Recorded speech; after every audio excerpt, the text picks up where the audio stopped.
Et comment vis-tu, toi, que nous recevons avec grand plaisir aujourd'hui sur les cordes de ta vie.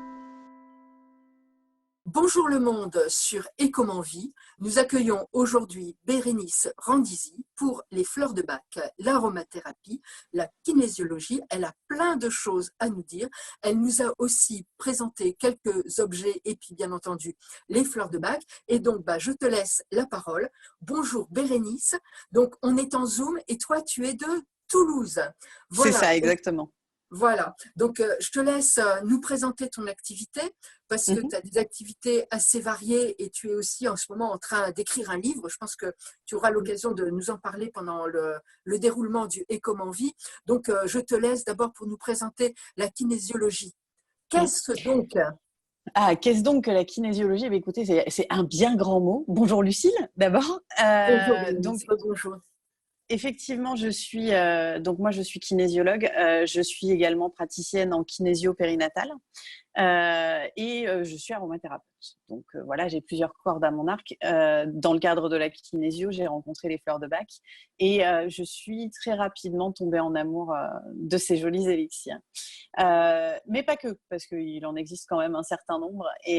Mais bon, en tout cas, mon présent vibre plus avec les fleurs de bac ces derniers temps. Donc, je suis kinésiologue, même si, bon, avec les années, on s'écarte un petit peu de ce qui nous est enseigné. Évidemment, comment dire, chacun édulcore sa pratique avec ce qui lui correspond. Moi, j'ai choisi au bout d'un moment de me tourner un peu plus vers le dialogue, vers l'écoute et vers ce qui nous fait vibrer. Le truc, c'est que voilà, dans une séance de kinésio, normalement, l'idée, c'est de déterminer un objectif ensemble et d'aller voir un petit peu quels sont les accompagnements qu'on peut apporter pour pouvoir trouver une résilience de cet état-là, de l'état qui pose problème. Le truc, c'est que au fur et à mesure de ma pratique, je me suis rendu compte que plus on laissait rentrer la connexion thérapeute-patient, plus il était simple de comprendre un petit peu j'aime à dire, ce qui s'emberlificote à l'intérieur de nous. Voilà.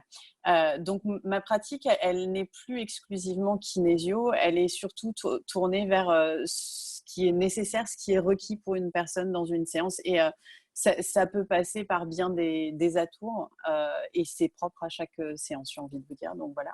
Pour D'accord. être très clair, dans tout ce qui est kinésio, la kinésio, ça se définit tout d'abord par la mise en place d'un test musculaire.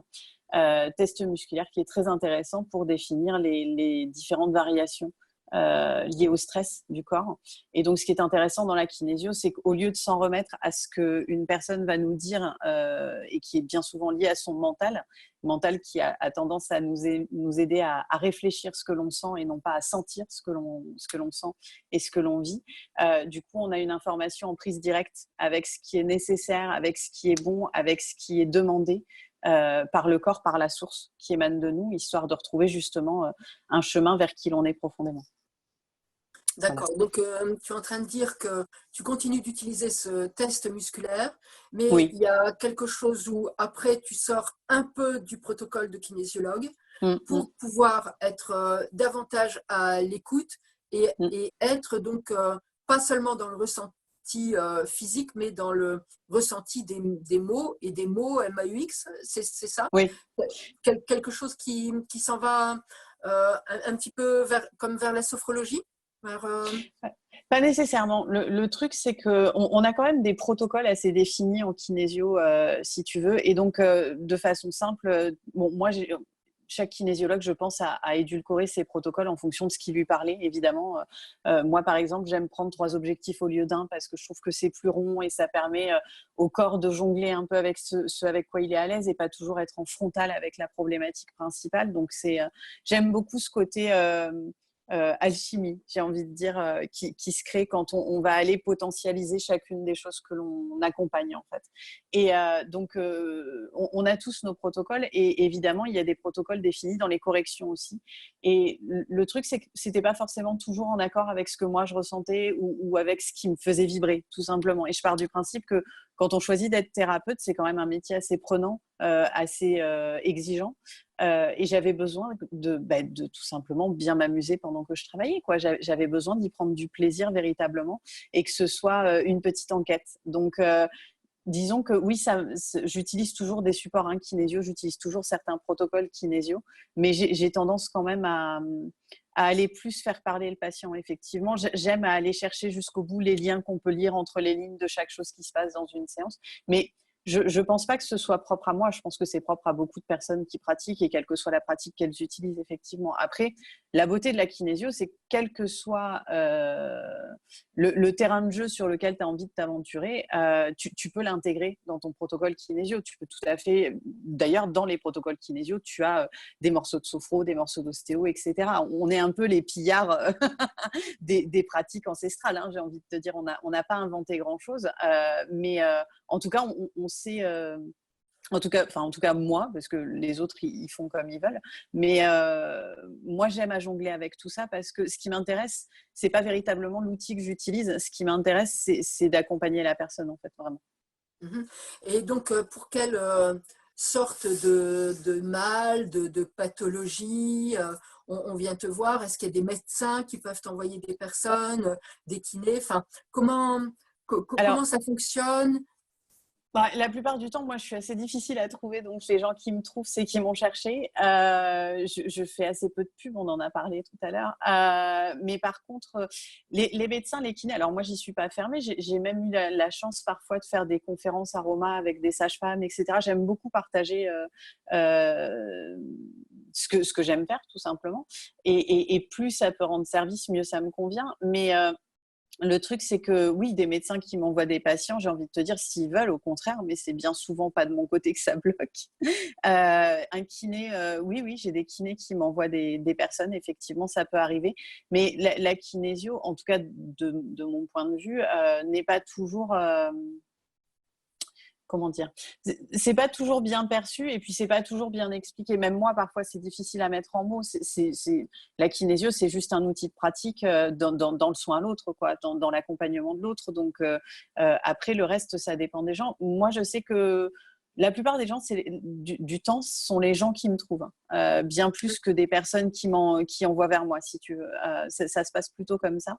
Et ça me convient bien, parce que le problème, c'est qu'en fonction du thérapeute et de la vision qu'il a de toi, il va t'envoyer des patients qui ne sont pas nécessairement dans ta partie ou qui ne sont pas en attente de ce que tu pratiques. Lui, il voit juste que c'est super et que ça lui plaît, mais que ce n'est pas nécessairement ce qui est bon pour eux. Donc, moi, je suis assez claire avec les personnes. Si ça leur convient, c'est très bien. Si ça ne leur convient pas, c'est peut-être juste avec moi que ça ne convient pas ou c'est peut-être juste avec la pratique. Et c'est à eux de prendre conscience de ça et de se diriger vers quelque chose qui leur fait écho, quoi, tout simplement. Et donc, c'est pour quelle pathologie, quel mot? Qu'est-ce que c'est Alors quelle là, pathologie principalement? j'ai envie de te dire, moi, c'est très, très varié. Alors, et puis en plus, c'est souvent par période. Moi, je remarque souvent qu'en fonction des énergies ambiantes, on va avoir toute une flopée de pathologies auto-immunes qui vont venir.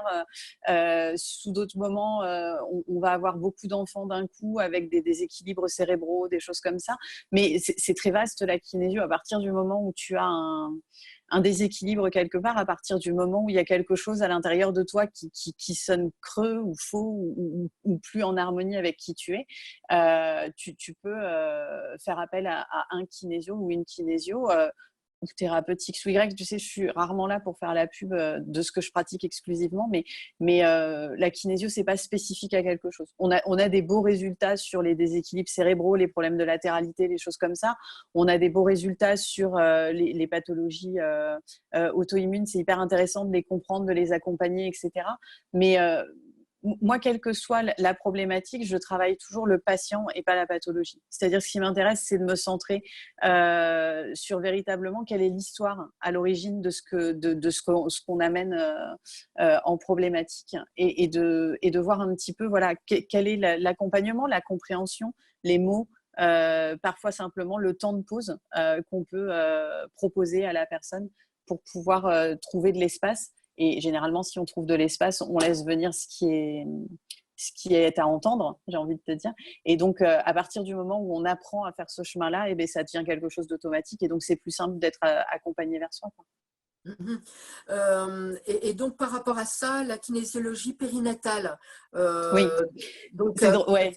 oui, Alors, la vas-y. kinésio-périnatale, moi, je me suis dirigée vers ça parce que depuis très très jeune, j'avais envie de comprendre pourquoi, quelle était l'origine d'un mal-être quelque part. Quand je suis devenue thérapeute, le truc, c'est que je voulais absolument sauver tout le monde. Ce qui est absolument génial, c'est que quand tu deviens thérapeute, tu te rends compte qu'en fait, on n'est pas cassé, qu'on n'a pas besoin d'être réparé et qu'on n'a pas besoin d'être sauvé. Voilà. Donc, je suis restée thérapeute par choix, mais Un plus du très tout dans la joli même optique. message. Oui, je trouve aussi. Et qui n'est pas relayé suffisamment souvent. C'est très dommage d'avoir à remettre systématiquement le pouvoir dans les mains du patient. Et c'est là où on voit qu'il rencontre bien trop souvent des thérapeutes qui sont dans la prise de position. Parce que je ne dis pas que je prends jamais position. Moi, je suis une thérapeute qui est très, très proche de ses patients. J'aime beaucoup qu'on échange ensemble. Mais le truc, c'est que mes patients, je le pense et je le sais puisqu'ils m'en font souvent le retour, savent pertinemment que s'il y a quoi que ce soit dans leur vie qui bouge, c'est parce qu'ils ont su faire leur travail, ils ont su s'ouvrir, ils ont su. Des fois, les gens me disent oui, oui, mais c'est en vous trouvant vous. Oui, bah si vous m'avez trouvé moi, c'est que vous m'avez cherché clairement. Hein. Donc même là, vous vous êtes aidé, même là, c'est vous qui avez fait le travail. Donc c'est hyper important de remettre ça parce que si les gens ne comprennent pas que c'est eux que ce sont eux qui sont à l'origine de leur guérison ou de leur amélioration, peu importe le mot qu'on peut utiliser qui ne fasse pas polémique, on n'arrive à rien, puisque systématiquement, on a des assistés, quoi. J'aime beaucoup, beaucoup ton message sur le fait que chaque être a son pouvoir d'auto-guérison Oui. et son pouvoir aussi de travailler son chemin de vie et Mm, donc des compétences pour son pouvoir, hein, pour pouvoir mm, mettre des choses en action et que le thérapeute est juste là pour lui dire voilà, la voie elle est là et c'est c'est ça. juste un Mais, petit aiguillage différent et lui ouais, permettre de retrouver son chemin, mais c'est l'autre qui fait le travail principal. Moi, je suis mm, avec les animaux et euh, on a parfaitement conscience que oui. on peut avoir des animaux qui sont perdus, mais si on leur redit, voilà, il y a ça, ah bon, ok. Et puis Et déjà, prends conscience que tu es perdu. Comme ça, tu oui, chercheras la oui, direction. oui. Ouais, Et ouais. ils sont tout à fait d'accord pour reprendre leur Mm, chemin de vie et mm, vivre le chemin de vie qu'ils ont à vivre sur Terre. C'est merveilleux c'est de ça. les voir retrouver leur chemin. Mm, mm, mm, Oui, oui. C'est beau ce que tu dis là. Je trouve que c'est une des fonctions principales du thérapeute, mm. que d'avoir conscience de ça. Pour moi, c'est sine qua non. On peut, enfin, mais c'est à mon sens. Hein, j'entends bien que tout le monde fonctionne pas comme ça, et c'est très dommage. Mais bon, on a chacun nos prérequis évidemment, et on a chacun ce qu'on a décidé de vivre. Moi, ça me parlait pas. J'aime pas la piscine, donc j'ai pas besoin d'en construire. J'ai pas besoin que les patients reviennent. Ce qui m'intéresse, c'est véritablement qu'ils comprennent comment ils fonctionnent, pour qu'ils puissent être profondément autonomes et que il y ait pas systématiquement. Ah oui, mais la dernière fois que je suis venue, on a fait ça et ça m'a fait du bien. Et donc, du coup, j'aimerais bien qu'on fasse la même chose. Ça ne m'amuse pas particulièrement, j'avoue. Et ce qui m'intéresse profondément, c'est d'amener une personne au plus près d'elle-même, là où elle va pouvoir prendre conscience que tout ce qu'elle vit, tout ce qu'elle expérimente n'émane que d'un refus de dialogue avec elle-même, d'un verrouillage particulier, petite enfance ou d'autres sortes, peu importe, qui va venir enrouer une machine qui est pourtant, lorsqu'elle est bien huilée et qu'on lui laisse le temps et qu'on n'est pas dans une résistance ou dans quelque chose comme ça, va trouver sa résilience, elle toute seule. La résilience, c'est la capacité d'un corps à reprendre sa forme originelle après une perturbation. Et j'aime beaucoup ce concept, parce que pour moi, il ne s'agit que de ça. Et j'aime, tout à l'heure, tu parlais de trouver son chemin, d'être qu'on était là pour leur montrer le chemin. Moi, bien au-delà de ça, je dis souvent aux gens, quand on est thérapeute, notre boulot, c'est que par quelque moyen que ce soit, on mette suffisamment les choses en place, enfin du moins le patient, hein, quand je dis ça, quand je dis on, je parle du patient en réalité, hein, mais c'est un abus de langage, pour que la personne puisse prendre conscience de l'apport qu'elle a mis en place. C'est très fréquent que les gens me disent « Ah oui, mais ça, j'en ai pris conscience il n'y a pas longtemps, c'est pas étonnant que vous m'en parliez. » Oui, mais évidemment, je ne vais pas… Si je mettais en place ou en exergue des choses chez les gens dont ils n'avaient pas réponse, ce serait chouette, c'est spectaculaire, c'est magique, c'est tout le tralala, mais c'est pas du tout intéressant. Ce qui est intéressant, c'est de soutenir un mécanisme déjà en place. Les thérapeutes qui pensent qu'ils vont faire émaner quelque chose du patient, à mon sens, ne sont pas nécessairement sur une voie qui est parfaitement juste. Je ne dis pas que je le suis toujours, hein, qu'on s'entende bien, je le vois de moi cette idée, mais autant que faire se peut et en ayant conscience de qui je suis profondément, moi j'aime à aider une personne à lui dire, mais vous voyez, la porte, vous l'aviez trouvée en fait. Est-ce que vous aviez pris conscience qu'elle était à temps de pas? Est-ce que vous aviez pris conscience qu'elle était entrouverte? Est-ce que vous aviez pris conscience que… Et à partir du moment où on fait ça, le corps, il est en libre choix face à ça. Ok, cette porte, qu'est-ce que j'ai envie d'en faire? Qu'est-ce que je veux faire? Je veux la dégonder, je veux l'ouvrir, je veux passer mon chemin, etc. Notre boulot de thérapeute, c'est que ça. Hein. Oui, puis il y a beaucoup, comment je dirais, de respect du coup dans le chemin de l'autre, dans le temps de l'autre, et aussi quelque chose de très humble en prenant conscience que l'autre, il a son temps, son rythme, ses différents corps, et donc ses possibilités d'avancer ou peut-être là de ne pas avancer et même parfois de reculer. Mais hein, exactement, voilà. c'est son chemin en fait. Quelque chose, voilà, c'est son chemin. C'est son chemin. Si on essaye de revenir sur périnatal, explique-moi un petit peu ça. Oui, alors le périnatal, alors il y a une distinction pour la simple et bonne raison que la kinésio périnatale, ça a été mis en place par Elisabeth Wolf sur la base d'un cours d'Annick Boitteau. Et donc c'est une partie de la kinésio à part entière. Moi que j'aime profondément, alors je pense que ça tient aussi à la prof, qui est une personne absolument extraordinaire, qui a une neutralité que j'aimerais atteindre quand je serai grande. Parce que je ne suis pas quelqu'un de très neutre, mais c'est OK, hein, ça fait partie de qui je suis. Et elle sait mettre en place une neutralité quand elle transmet son cours qui donne un libre cours à une autre partie thérapeutique à l'intérieur de la personne qui reçoit ce cours que je trouve très intéressante. Et donc, la kinésio périnatale, c'est aller travailler dans tout ce qui a entouré la grossesse, la naissance, l'accouchement de la personne. Et il s'y passe quand même un certain nombre de choses hyper intéressantes. Et moi, c'est un terrain de jeu sur lequel je m'aventurais fréquemment avant de rencontrer cette pratique. Et ça m'a permis de trouver des assises de faire ce cours-là pour pouvoir justement appuyer mes ressentis. Et donc, j'ai beaucoup apprécié ça. C'est pas une pratique qui sort souvent. La kinésio périnatale, c'est un peu particulier à travailler. Chez moi, elle ne sort pas souvent. Par contre, elle fait partie de pratiquement toutes mes séances, mais pas nécessairement en pratique. Voilà. C'est-à-dire que quand on reçoit ces cours-là, ils font tellement partie de toi que de toute façon, derrière, le thérapeute que tu es sera différent, quoi.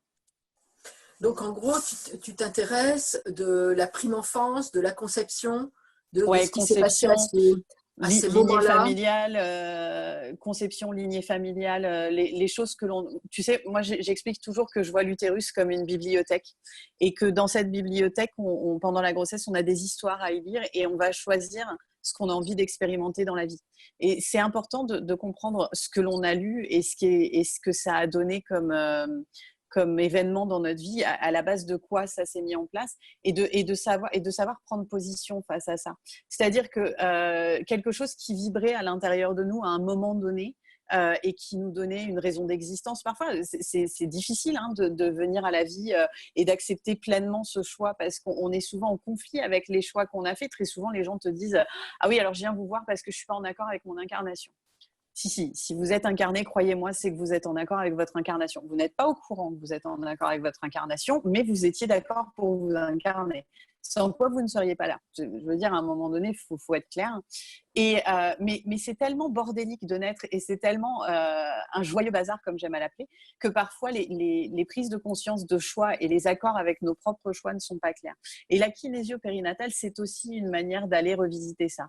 Vient se joindre à ça, évidemment, tout ce qui a pu entourer la grossesse. Les déménagements, les stress de maman, le bazar du médical et du non-accord de bébé, etc. La conscience de l'émotionnel que peut partager un fœtus avec sa mère, même en très début de grossesse, ce sont des informations absolument géniales. Tout ce qui est dit, tout ce qui est rencontré, c'est une vraie mine d'or quand on est dans l'accompagnement de l'autre. Eh ben, c'est bien décrit, c'est joliment dit, et c'est vrai que ça donne aussi envie de pouvoir venir te voir, hein, ou de t'appeler, ou de travailler à distance. Je trouve que là, il y a une ouverture sur toute l'ampleur de la kinésiologie, et ça, c'est vraiment chouette. Et donc, à partir de là, l'aromathérapie, elle arrive, avant, pendant ou après. Oui. Alors, elle est arrivée à la fin de ma formation classique. Et ce qui est assez drôle, c'est que j'aimais pas. J'aimais pas les Ah, huiles bah essentielles. alors. C'est drôle, hein, mais en fait, j'avais des préjugés à leur encontre et je ne les connaissais pas, il faut le savoir. Et j'ai la chance d'avoir une vie très drôle pour ça. C'est que souvent, quand j'ai des prérequis sur quelque chose, il m'est montré la seule façon. D'ailleurs, c'est une des seules façons que j'ai de revenir sur mes prérequis, c'est d'en faire l'expérience. Et donc, j'ai rencontré pareil, une nana absolument géniale qui a su me présenter l'aromathérapie, probablement par l'un des seuls endroits où j'aurais pu être intéressée et qui a vu l'aromathérapie comme moi je vois les fleurs de bac que j'avais déjà rencontrées à ce moment-là, avec des petites histoires. Et ça, c'était absolument génial. Elle s'appelle Anne Libotte. Je pense, je ne sais pas si elle donne encore des cours aujourd'hui, mais c'est une super nana et elle a une connaissance de l'aromathérapie absolument géniale. Et moi, l'aromathérapie, je l'utilise parfois en physique, évidemment, mais mon terrain, il va bien plus sur l'émotionnel et sur l'accompagnement par le biais des plantes. Le truc, c'est que chaque huile essentielle a une personnalité avec laquelle elle va. Chaque huile essentielle a un message à nous délivrer. On a quand même la chance d'avoir des plantes qui nous délivrent leur essence. C'est quand même très particulier. L'essence même de qui l'on est, si on y réfléchit, chez nous, ça tient dans notre âme, hein, quand même, au niveau du cœur, au niveau du siège profond, de la sagesse sacrée. De ce que l'on peut être, quoi. C'est quand même incroyable comme truc. Et donc, on a quand même la nature qui a décidé de nous faire un cadeau pareil. Elle s'est dit, non, mais les petits humains qui expérimentent, là, des fois, il va falloir leur filer un coup de main. Et donc, les huiles essentielles, c'est ça. Et donc, que ce soit en physique ou en énergétique, d'ailleurs, même très souvent en physique, j'ai eu une expérience de vie. L'année dernière, j'ai attrapé un staphylocoque doré. Donc, ça a été un sacré bordel. Et ça n'a pas été très fun. Et mon doc, j'ai la chance d'avoir une doc absolument géniale aussi, qui m'a dit mais comment vous avez tenu debout? Parce que ça fait quand même 6 mois que vous traînez ce truc-là, vous tenez debout comment? Je lui dis j'ai pris des huiles essentielles, en fait, clairement. Je suis aromathérapeute, donc voilà. Et elle me dit mais vous avez pris quoi? Donc je lui ai décrit ce que j'ai pris, qui sont des huiles essentielles, somme toute assez sympathiques, assez douces. Je veux dire, pour un staphylocoque doré, on va plutôt utiliser des lance-flammes en aroma. Et donc elle était surprise en me disant mais comment ça a pu vous tenir debout pendant tout ce temps?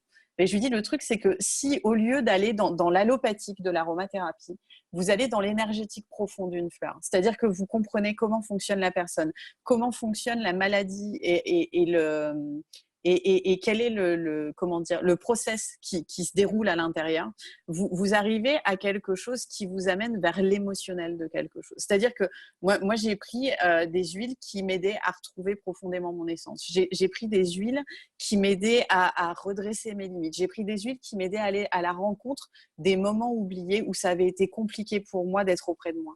Et donc, oui, ce sont des huiles très douces qui, normalement, ne travaillent pas forcément un staff, mais qui, lorsqu'elles vont vraiment au plus près de la vibration de ce qui se passe dans votre vie, vont aller délier des choses absolument merveilleuses. Et quand on est sur l'énergétique, il se passe tout autre chose. C'est-à-dire, je vais vous dire n'importe quoi, moi, une de mes huiles préférées, c'est le Ravensara, qui a une histoire absolument énorme. C'est qu'il y a un mec qui s'est planté dans sa définition du Ravensara parce qu'il y avait une histoire, il y a le Ravinsaré et le Ravensara. Il faut savoir que ce n'est pas du tout la même plante. Qu'il y en a un, c'est un camphre, et l'autre, c'est du Ravensara. Mais comme les plantes sont très proches et qu'à un moment donné, il y a eu une petite erreur et qu'en plus, il y en a une qui est plus présente que l'autre, en fait, on a basculé les propriétés de l'un sur l'autre. Pourtant, pour chacune des personnes que j'ai accompagnées à faire l'expérience de la différence entre les deux, elle est majeure, hein, clairement. Donc, moi, l'huile dont je parle, c'est le Ravensara aromatica, d'accord? Ravensara. Cette huile-là, donc elle est antibactérienne, antivirale, antifongique, peu importe. Elle a tout un tas de propriétés antinévralgiques sur les zonas, elle est merveilleuse.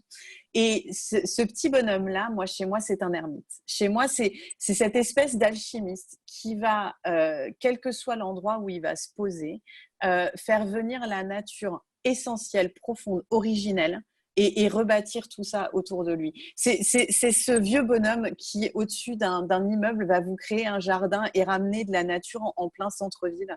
C'est cet arcane qui va tenir la lampe et qui va vous montrer le chemin et qui va vous dire, OK, non, mais là, mec, tu t'es perdu. Mais bien avant d'essayer de trouver ton chemin, essaye de prendre conscience des raisons du pourquoi tu t'es perdu. Le Ravensara, c'est une huile qui vous amène à ça. L'estragon, c'est le vieux bonhomme du bord de la route qui, au bout d'une course, vous dit que oui, vous vous êtes cassé la gueule et que c'est peut-être la chute de trop, mais que si en fait vous vous relevez, la victoire sera juste en fait. Et que la victoire, c'est pas forcément le bout du chemin. La victoire, c'est de s'être relevé et d'avoir cru en soi une fois de plus. Donc, voilà comment moi, je perçois l'aromathérapie et voilà comment j'accompagne les gens dans leurs états émotionnels. Donc, souvent, ça vient après toute une discussion et les gens, quand ils me parlent, on en parlait tout à l'heure, Lucille, j'aime bien entendre entre les lignes. C'est quelque chose qui me caractérise depuis très petite. Et donc, j'entends entre les lignes ce qui se passe. Et évidemment, je suis kinésio, donc je teste en fait. Et c'est la beauté de la chose, c'est que nous, en tant qu'humains, on entend des choses. Et quand on est thérapeute, on est humain, donc on peut se tromper, on est faillible. Le corps de l'autre, lui, il sait ce dont il a besoin. Ça m'arrive parfois d'avoir bon, mes huiles, je les connais bien évidemment, mais ça m'arrive encore d'avoir des surprises de ah tiens, moi j'aurais donné ça, et le corps de me dire non, mais moi en fait je veux ci. Et quand on voit la relation entre oh toutou, et quand on voit la relation entre elle était couchée là et elle vient de faire le tour. Comment elle s'appelle? Birdie. Ah, j'adore. Salut ma belle. Elle est canon. Et donc voilà. Donc l'intérêt, c'est de trouver le chemin vers ça, quoi. Voilà. Salut Birdie. Elle me disait que je m'étendais trop, en fait. Non, pas du tout. Elle a fait le tour. Elle est revenue là. Génial. Voilà. Et dans ce que tu dis, il y a quelque chose de très poétique aussi. Et je trouve que ça, c'est intéressant. Un peu comme un petit gnome, un petit ange. Ah oui, systématiquement, oui. Une espèce de petite voix intérieure, tu vois, qui dit on doit écouter notre vie intérieure. Tu vois, je l'entends sur Estragon, je l'entends sur Ravensara. Sont aussi des HE vraiment que j'aime beaucoup.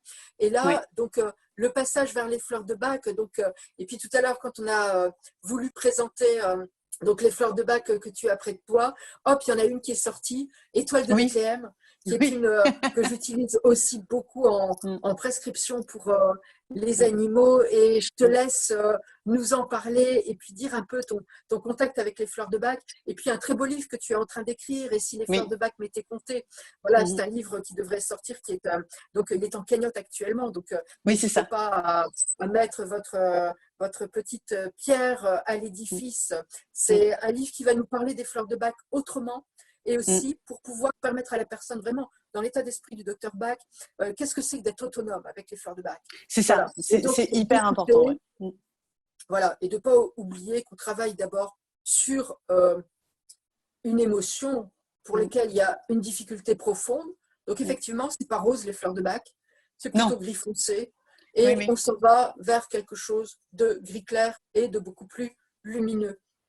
Et je trouve que dans tes écrits et la façon dont tu le proposes, c'est quelque chose dont on prend bien la valeur, mais aussi dont on prend bien la souffrance à laquelle on va s'atteler.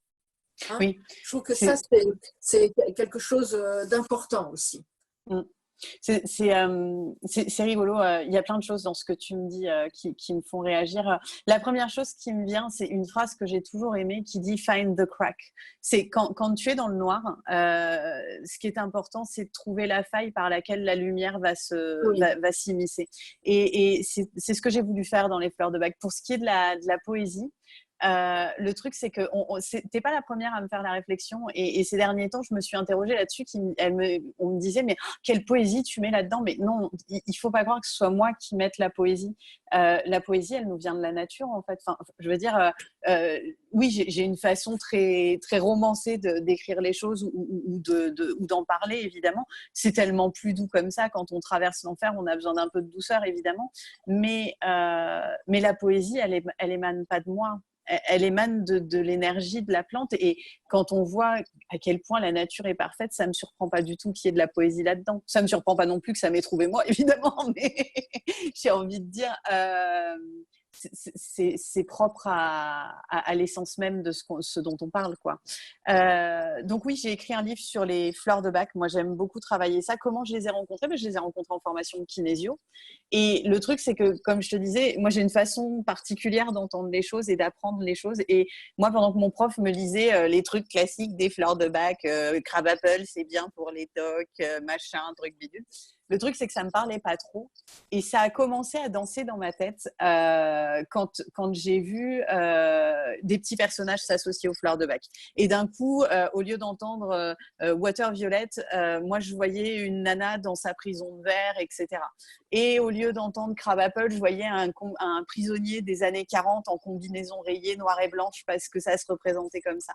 Et donc, au fur et à mesure du temps, je me suis rendu compte que j'avais beaucoup de gens qui venaient au cabinet et qui me disaient « Ah non, mais moi, les fleurs de bac, j'aime pas ça. » Je dis « Ah ouais, d'accord. Alors, ils n'ont pas besoin que vous les aimiez pour exister, tout va bien, ne vous inquiétez pas, ça va bien se passer. » Ou « J'y crois pas. Ouais, ben ça tombe bien, c'est pas une religion, donc on est d'accord, tout va bien. » Et le truc, c'est qu'en fait, vu qu'il y a des petits dépliants hyper succincts qui existent, les gens lisent bourreau de travail, machin truc. « Ah ouais, je vais prendre Hawk. » Ok, le chêne en français. Ouais, non, mais Hawk, c'est pas du tout que ça, en fait. Hawk, c'est tellement plus de choses. Et donc, à un moment donné, je faisais des conférences sur les fleurs de bac et j'ai un débit de parole suffisamment intéressant pour que les gens aient envie de m'écouter, mais pas suffisamment de temps pour le noter. Et donc, on m'a demandé de faire un petit pitch sur ce que j'avais dit. Sauf que je suis infoutue de retraduire en mots ce qui s'est passé 3 secondes avant, parce que j'aime à croire que je suis aussi guidée par plein d'énergies qui sont là à un moment et puis qui n'ont pas que ça à foutre et donc qui s'en vont autre part à un autre moment. Et du coup, c'était un peu compliqué. Et je me suis dit, oui, pourquoi pas, la personne qui me l'avait demandé, j'ai beaucoup d'estime pour elle, donc je l'ai fait. Et quand j'ai commencé à écrire ces fameuses listes de fleurs de bac, que je trouvais très inutiles parce qu'on a des très bons bouquins pour ça, de listes, ce qui est sorti, ce sont les petites histoires, en fait, les petites histoires des fleurs de bac. Parce que c'est le truc con, mais moi, avec mes patients, quand je papote, je suis comme ça, avec ma petite fiole, et je leur explique, vous voyez, Star of Bethlehem, c'est ce moment de vie où on a l'impression d'être tombé de cheval et désarçonné de son âme.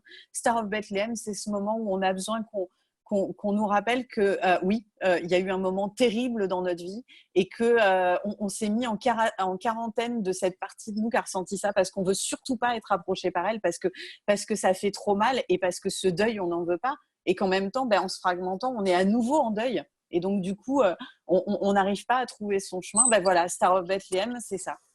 Et Star of Bethlehem, j'avais besoin que les gens la comprennent un peu mieux que ouais, si vous avez un accident ou un choc émotionnel, il faut prendre Star of Bethlehem.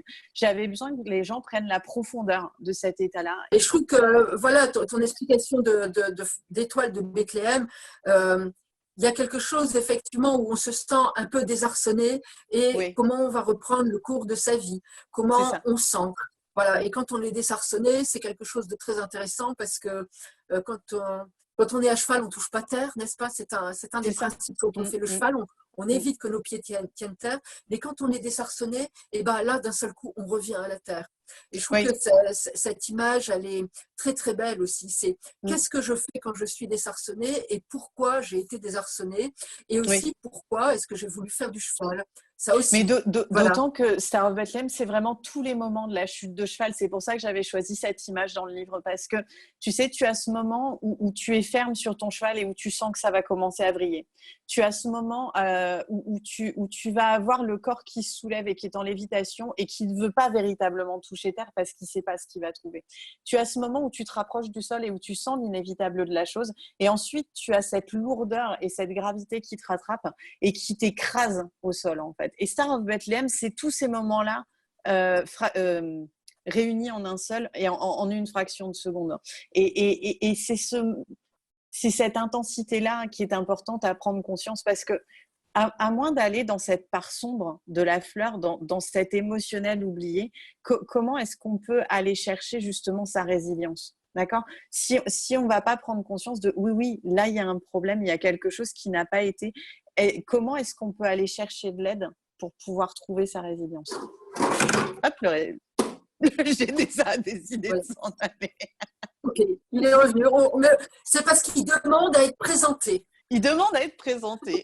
Ah, alors, Ouais. monsieur le Attends, Génézard. on va si ça te va, on va juste terminer sur les fleurs de bac. Donc, bien entendu, tu es prescripteur sur Toulouse, tu prescris Oui, aussi pour les animaux, tu peux aussi oui. prescrire d'autres complexes qui sont faits également avec des fleurs. Mhm. Est-ce que là, tu as juste envie de citer la marque avec laquelle tu Oui. travailles et pourquoi? Alors moi, je travaille pratiquement exclusivement avec Healing Herbs parce que à l'époque où ah oui, j'ai eu aussi la chance d'avoir une deuxième formation fleurs de bac avec un type absolument étonnant qui a fait un lien entre les fleurs de bac et leur influence sur nos glandes endocrines et la représentation qu'elles pouvaient avoir dans notre vie. Par exemple, la glande pinéale, c'est la perte de repères, les surrénales, c'est l'épuisement, etc., etc.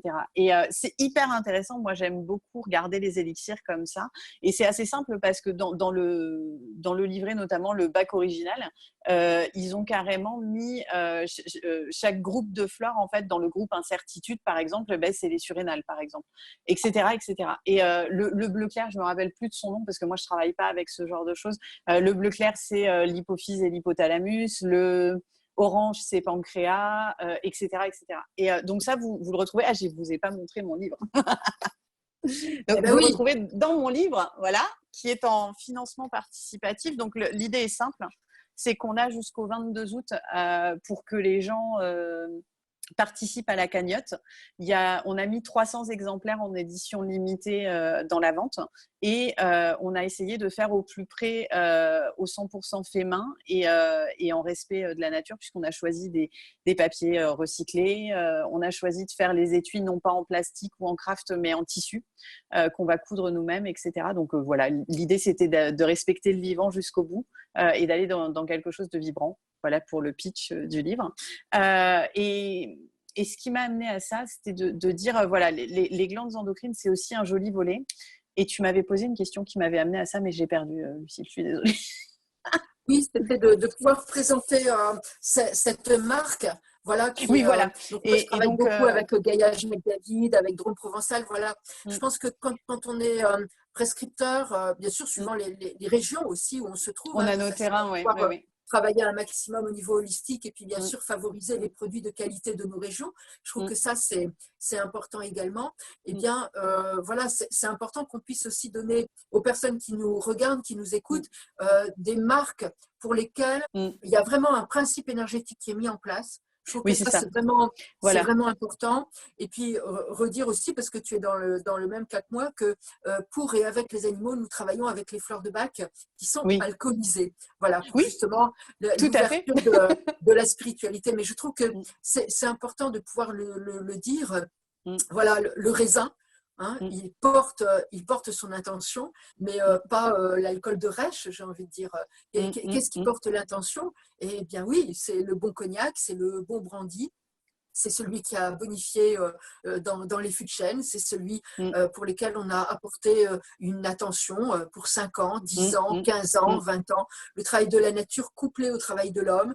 C'est ça. Donc, la, comment je dirais, la nature de l'alcool Ouais. aussi, qui sert pour les fleurs de bac, est aussi quelque chose de fondamental. Je pense que ça, c'est aussi un message à passer. Et puis, on va aussi t'entendre pour des conférences fleurs de bac sur le groupe Autoguérison. De Michael Évrard. Et puis, tu vas être aussi pour les fleurs de bac dans le numéro 3, donc la box 3 communication animale, donc, qui est dédié au végétal et pour lequel tu vas vraiment pouvoir t'exprimer et puis aussi pouvoir présenter un exercice parce que tu parles du livre, mais tu as oublié les cartes. Oui. Ah, les cartes sont là. Elles Tadam. sont très très belles et je trouve que ça c'est voilà déjà l'étui Vous tout les avez ça là. voilà c'est Voilà. voilà Donc, le petit étui fait main est là. Voilà. Donc, on a choisi, cinq tissus en fait fleuris qui ne seront pas les mêmes évidemment. 5 tissus intérieurs à poids qu'on va modifier à loisir pour avoir des choses très différentes les unes des autres. Moi, j'aime le côté unique des choses, de prendre conscience que oui, on est différent, mais on est surtout unique. Ça rend la chose très OK. Alors que parfois, on a un jugement sur le côté différent, en fait. Mais non, on n'est pas différent, on est unique. Et oui. les cartes, les voilà. Je sais pas, voilà, on voit Ils sont plutôt bien. magnifiques. Moi, j'ai la chance d'en avoir eu en photo hein, pour l'exercice et je trouve qu'elles sont mais Donc, réellement ouais, magnifiques. on voit pas bien, Voilà. c'est dommage, il y a un reflet, mais ça c'est Gorse et là nous avons Olive qui est juste ici, voilà. Oui. Donc Voilà. chaque carte Aussi en en fait, photo, faut voilà, pouvoir, chaque carte a son image. Les images on les retrouve, je vais vous les montrer puisque j'ai la chance d'avoir le livre là qui a été imprimé en première impression. Est-ce que j'ai Olive? Ouais, j'ai Gorse ici. Voilà, donc chaque image se retrouve dans un médaillon dans le livre pour faire un petit rappel, parce que je trouve ça intéressant. Et donc, on les a réfléchis. Mon illustratrice est quelqu'un de très doux, de très subtil, qui sait saisir ça. Ce qui est assez intéressant, c'est qu'il faut savoir que pratiquement chaque fois qu'elle me propose un dessin, il est directement en adéquation. Je crois, non, on n'a pas eu à retoucher une seule des illustres qu'elle a fait jusque-là, quoi. Donc, c'est plutôt sympa.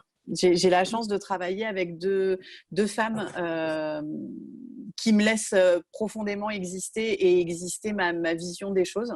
Donc, du coup, j'ai pas à courber quoi que ce soit pour écrire ce livre et pour le faire vibrer. Donc, c'est assez génial. C'est confortable quand on travaille avec ces sujets-là parce que j'avais pas envie de faire de concessions, en fait, tout simplement. J'avais envie que celles qui sont à l'honneur soient les fleurs et leurs vibrations et pas la joyeuseté de la grammaire ou de l'orthographe ou de machin si ça convenait pas à leur vibration, quoi.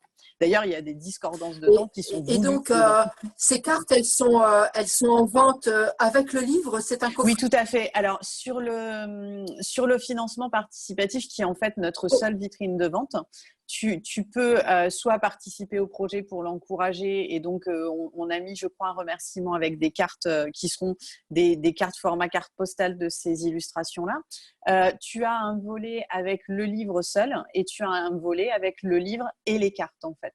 Les deux sont en même temps, c'est simplement tu peux choisir dans ce financement soit d'opter pour l'option livre tout seul, soit d'opter pour l'option livre plus carte, en fait, tout simplement. D'accord, c'est simplement la distinction, mais elles sont tous au même endroit.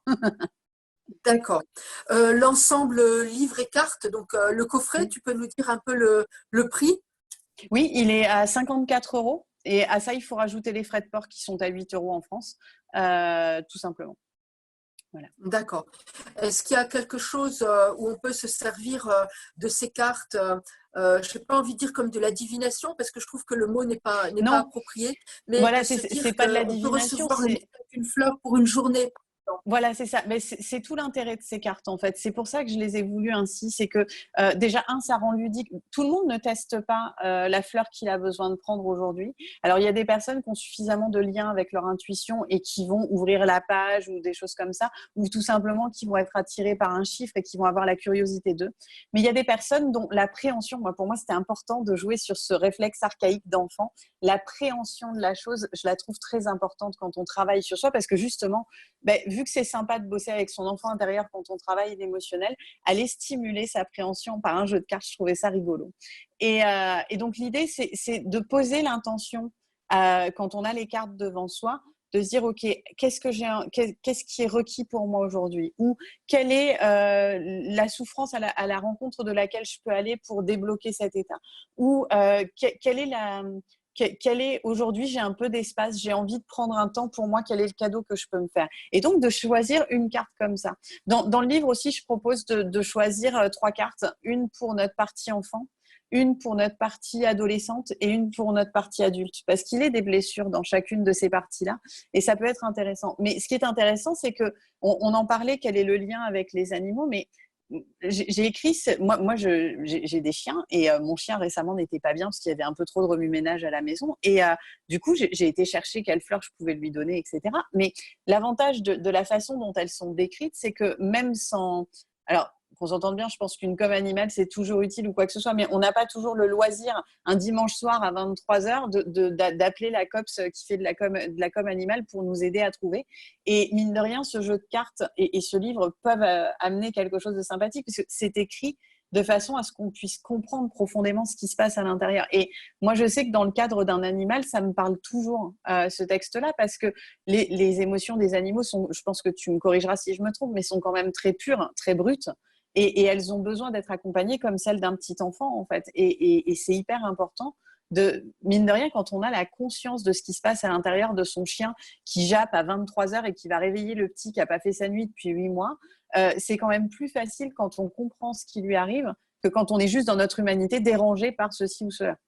Je te propose que tu nous tentes avec cet objet depuis tout à l'heure. Oui. Qui veut absolument être présenté, qui a fait un petit peu des siennes aussi tout à l'heure pour pouvoir être montré. Alors, c'est quoi? Allez, vas-y. Ça, c'est un Genésa cristal. Donc, c'est une forme géométrique qui relève de la géométrie sacrée et qui va avoir cette capacité à réaligner l'énergie. Et pour moi, les sine qua non dans mon travail sur les fleurs, les élixirs en tout cas, pour la simple et bonne raison que dans un cabinet, il se passe quand même beaucoup de choses. Il y a beaucoup de relâchement émotionnel, il y a beaucoup d'énergie qui flottent dans la pièce. Et donc, mes fleurs sont dans la pièce aussi. J'ai besoin que quand elles partent avec quelqu'un, en fait, elles aient leur alignement pur à elles, en fait. Et donc, le Genésa, c'est à cet endroit-là, c'est dans cette petite chose-là, que je vais mettre mon flacon pour qu'il puisse être nettoyé de l'énergétique dissonant, en fait, tout simplement. Donc, ça monte les vibrations. Ça n'est pas utile que pour les fleurs de bac. Ça équilibre en fonction de la taille d'un Genésa. Celui-ci, je crois qu'il travaille sur 200 mètres autour de lui. Il crée une onde d'énergie qui va aller nettoyer 200 mètres autour de lui en fonction de sa taille. Et donc, il va aller harmoniser. Mais ça marche pour votre jardin, ça marche pour vos voisins, ça marche pour tout. L'idée, c'est qu'il s'en fout, le Genésa, de ce qu'il nettoie. Il nettoie ce qui est disharmonieux, en fait. Donc, moi, j'ai la chance d'avoir connu ça très tôt. Vous les trouvez facilement sur les jardins co-créatifs, ils en vendent. Vous pouvez aussi très facilement trouver les schémas sur Internet et vous les fabriquer vous-même. C'est du laiton avec des points de sudure, c'est pas très compliqué. Il y a des personnes qui en mettent dans la biodynamie pour la pousse des champs, en fait, pour que ça respecte les rythmes naturels des plantes, etc. Bien évidemment, ce sont des propriétaires agricoles qui ont une conscience un peu particulière des récoltes et qui ont pu voir qu'il y avait besoin de moins utiliser de tels produits qui n'étaient pas bons pour la plante, pour le champ, etc. Et donc, eux le font avec des cercles de hula hoop, voilà, avec du scotch, ils enrubannent et donc certaines personnes méditent à l'intérieur de ces formes géométriques-là. Voilà. Je ne sais pas si je sais être très, très claire. Là où vous trouverez vraiment toutes les infos, c'est chez les jardins co-créatifs. Voilà, justement, je redis le mot parce qu'il y a eu comme une coupure quand tu disais jardin co-créatif.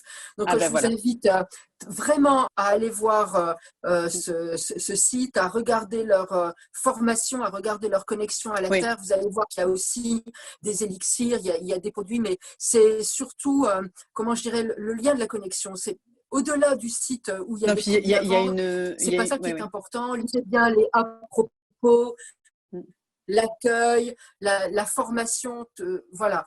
Lisez bien tout ça, c'est d'une richesse incroyable. Et d'ailleurs, on retrouvera aussi leur site sur le magazine 3 où tu es dedans. Il y a également leur publicité et on les entend aussi parler des fleurs de bac, parce que je trouve que leur façon d'en parler est aussi très très belle.